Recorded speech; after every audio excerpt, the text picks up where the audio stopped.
ఈనాటి ముఖ్య అతిథి professor Venkata Basavarao garu, vice chancellor Rayalaseema cluster university, doctor G Srinivas garu, registrar cluster university, doctor Venugopal garu, CEO SETCO, Srimathi Deepti garu, employment officer, doctor Bharathi madam garu, principal KVR women's college, vice principal Satyanarayana garu, మరి వేదిక ఉన్నటువంటి అధ్యాపకులందరికీ నమస్కారాలు.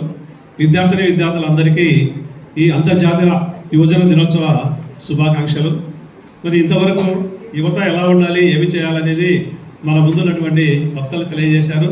మరి ఈనాటి యూఎన్ఓ నిర్ణయించినటువంటి ప్రకారము ఈ రోజు మనకు ఉన్నటువంటి థీమ్ ఏంటంటే విభిన్న నేపథ్యాలు, సమాన అవకాశాలు. విభిన్న నేపథ్యాలు అంటే ప్రపంచంలో ఏ మూలన ఉన్న యువతి యువకులైనా, గ్రామాల్లో ఉన్న, పట్టణాల్లో ఉన్న, పేదలైనా, ధనికులైనా, ఏదైనా కావచ్చు, మనకు ఉన్నటువంటి కొన్ని ఆశలు, ఆకాంక్షలు అనేవి ఉంటాయి. మరి ఆశలు, ఆకాంక్షలు నెరవేర్చుకోవడానికి మనం యువతగా ఏమి చేయాలి అంటే మన అందరికీ ఏం కావాలి? నాణ్యమైనటువంటి విద్య కావాలి, గౌరవప్రదమైనటువంటి ఉపాధి కావాలి, తర్వాత సురక్షితమైనటువంటి భవిష్యత్తు కావాలి. మరి ఈ మూడు కావడానికి ఈరోజు యూఎన్ఓ వాళ్ళు ఈ థీమ్ను సెలెక్ట్ చేయడం జరిగింది.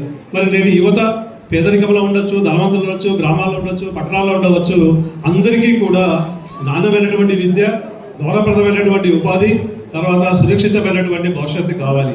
మరి నేటి యువత కేవలము రేపటి పౌరులుగానే నివాళిపోతున్నారు. మరి సమాజంలో నేటి యువత రేపటి పౌరులుగా అంటున్నారు. మరి ఆ విధంగా మీరు యువత నేటి పౌరులుగా ఉండకుండా నేటి సమాజంలో మార్పులకు వారధులుగా మీరు ఉండవలసినటువంటి అవసరం ఎంతైనా ఉంది. మరి ప్రస్తుత ప్రపంచంలో మరి ఏ విధంగా మనం ఈ ప్రస్తుత ప్రపంచంలో మీరు వారసులుగా ఉండగలగాలి అంటే ఇప్పుడున్నటువంటి టెక్నాలజీ యుగంలో, శాస్త్ర సాంకేతిక యుగంలో మనము 80 సంవత్సరాల తర్వాత మనకు స్వాతంత్రం వచ్చినప్పటికీ చాలా రంగాల్లో మనము అభివృద్ధి చెందుతున్నాం. మరి ఇటువంటి అభివృద్ధి చెందుతున్నటువంటి మన దేశంలో నేటి యువత వచ్చేసి నేటి పౌరులుగా కాకుండా సమాజానికి, యువతకు మనకు ఒక వారధులుగా ఉండాలి.